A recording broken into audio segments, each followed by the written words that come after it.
Selamat datang kembali di perkuliahan kimia dasar bersama saya Adi Ariswan. Pada materi kali ini kita akan membahas mengenai persamaan reaksi dan hukum dasar kimia. Seperti pernah kita bahas dulu ya, ada beberapa ciri-ciri terjadinya reaksi kimia, diantaranya terbentuknya endapan, terbentuknya gas, terjadi perubahan warna, dan terjadi perubahan suhu. Jenis-jenis reaksi yang dikenal diantaranya adalah reaksi pembakaran atau reaksi dengan oksigen, kemudian reaksi penguraian, artinya suatu senyawa diuraikan menjadi bentuk yang lebih sederhana atau unsurnya. Kemudian reaksi redoks atau reduksi dan oksidasi. Lalu ada reaksi metatesis atau pertukaran ganda ion, termasuk di dalamnya ada reaksi asam basa dan pengendapan. Lalu dikenal juga ada reaksi kesetimbangan yang nanti akan kita bahas di pertemuan-pertemuan berikutnya. Persamaan reaksi seperti yang ditampilkan pada layar, seperti ini ya. Jadi ada beberapa komponen dalam persamaan reaksi. Ini adalah suatu pernyataan yang menyatakan atau mendeskripsikan perubahan zat. Jadi komponennya adalah reaktan, zat bereaksi yang di sebelah kiri atau sebelum reaksi. Lalu produk hasil reaksi yang di sebelah kanan. Pembatasnya adalah arah reaksi. Jadi arah reaksinya diwakili dengan panah. Jika panahnya satu arah, berarti reaksinya satu jalan dari reaktan ke produk. Untuk reaksi kesetimbangan, arah reaksinya dua ya atau bolak-balik. Kemudian koefisien reaksi yang di depan molekul ya. Kalau ini 1 molekul, ini 5 molekul, 3 dan 4. Lalu indeks ini adalah jumlah atom di dalam satu molekul ya. Ini C38 berarti dalam satu molekul ini ada 3 atom karbon dan 8 atom hidrogen. Lalu fasa atau wujud di dalam kurung, fasa ada 4 ya, ada gas, liquid, solid atau es dan aqueous atau larutan. Mari kita simak contoh soal berikut. Pada reaksi pembakaran etana C2H6 seperti ini ya, C2H6 gas ditambah 7O2 menghasilkan 4CO2 ditambah 6H2O. Mana pernyataan yang benar dari persamaan reaksi tersebut? Nah, kita lihat di sini yang A, gas karbon dioksida sebagai reaksi. Nah, ini salah ya, harusnya karbon dioksida adalah produk. Kemudian 2 molekul gas etana hasil reaksi. Ini juga salah karena harusnya reaktan. Kemudian angka 7 di depan O2 adalah indeks reaksi. Ini salah ya, harusnya kan 7 ini adalah koefisien. Lalu gas karbon dioksida dan uap air merupakan hasil reaksi. Nah, ini benar ya, yang D benar. Kemudian E, persamaan reaksi belum setara. Nah, ini harusnya sudah setara. Nah, penyetaraan nanti akan dibahas lebih lanjut. Kemudian ada 4 hukum dasar kimia, yaitu hukum kekekalan massa yang ditemukan oleh Lavoisier, kemudian hukum perbandingan tetap oleh Joseph Proust, lalu hukum kelipatan perbandingan atau hukum Dalton, lalu hukum perbandingan volume gas yaitu Gay-Lussac. Yang pertama, hukum kekekalan massa. Menurut Antoine Lavoisier, massa zat sebelum dan sesudah reaksi adalah sama. Jadi beliau dapat mengukur keterlibatan gas di dalam reaksinya.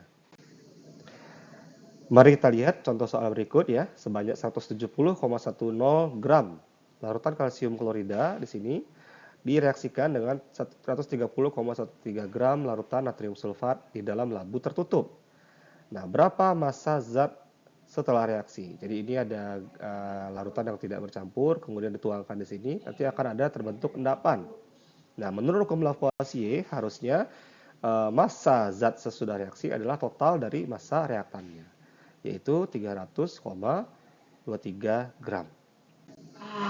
Hukum kedua adalah hukum perbandingan tetap atau hukum Proust. Jadi menurut Joseph Proust, perbandingan massa unsur dalam suatu senyawa adalah tetap. Mari kita simak contoh soal berikut.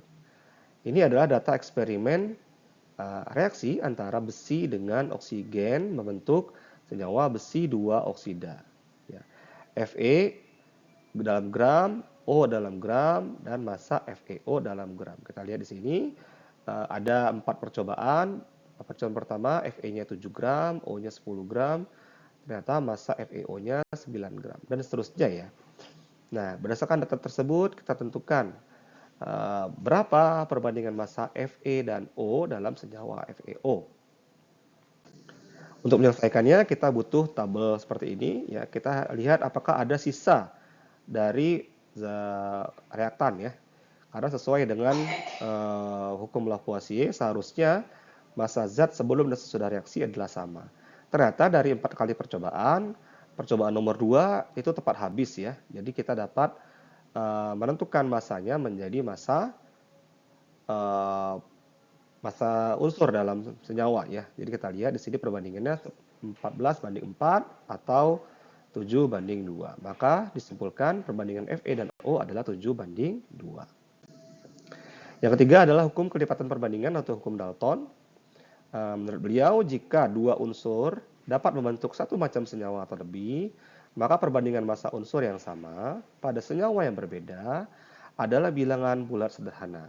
Misalnya karbon dengan oksigen bisa membentuk dua macam senyawa ya, yaitu CO dan CO2.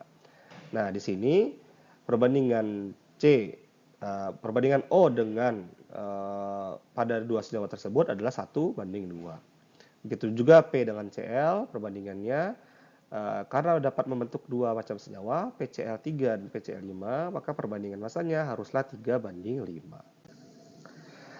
Berikut contoh soalnya ya, jika suatu unsur belerang dengan unsur oksigen bisa membentuk dua macam senyawa. Ya.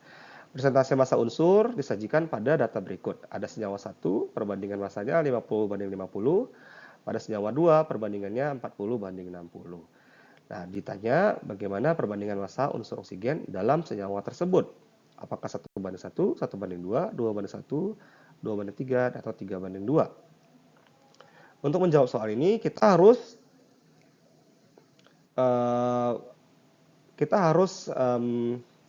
mengubah ya data ini menjadi data massa yang sama ya. Kita samakan massa S. Kita samakan yaitu menjadi 200 gram.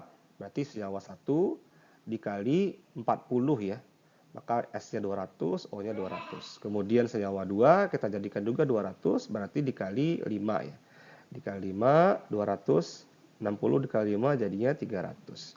Di sini kita dapatkan perbandingannya untuk O ya, 2:3. Maka jika S-nya sama, O-nya 2:3. Artinya senyawanya SO2 dan SO3. Itu menurut hukum Dalton. Yang keempat adalah hukum perbandingan volume.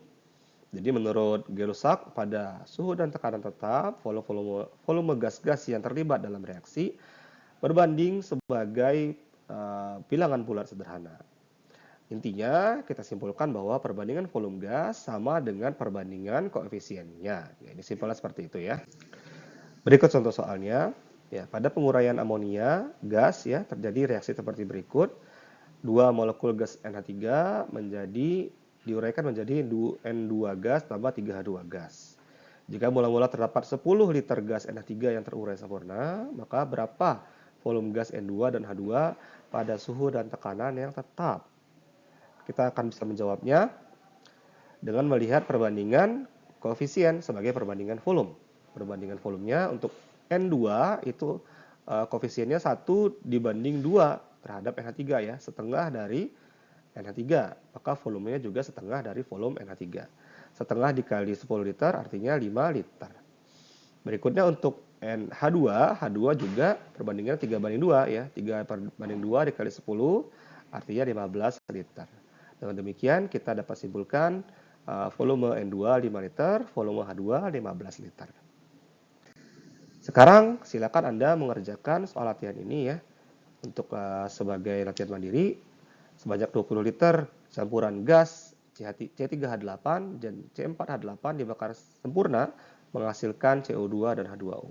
Pada suhu dan tekanan yang sama dihasilkan 68 liter gas CO2. Nah, tentukan volume masing-masing gas dalam campuran tersebut. Nah, silakan dikerjakan secara mandiri. Yang perlu Anda perhatikan di sini adalah ini campuran gas, berarti tidak bereaksi satu sama lain, tapi ada dua reaksi yang terpisah ya. C3H8 ditambah O2 menghasilkan CO2 dan H2O. Begitu juga reaksi lainnya, C4H8 ditambah O2 menghasilkan CO2 dan H2O. Ada dua reaksi yang terpisah. Untuk menentukan mol dan volumenya menggunakan CO2 yang di suhu yang sama ini, tekanan dan suhu yang sama dihasilkan 68 liter gas CO2. Demikian materi kali ini, ya silakan dipelajari kembali. Terima kasih telah menyimak, sampai jumpa pada materi berikutnya.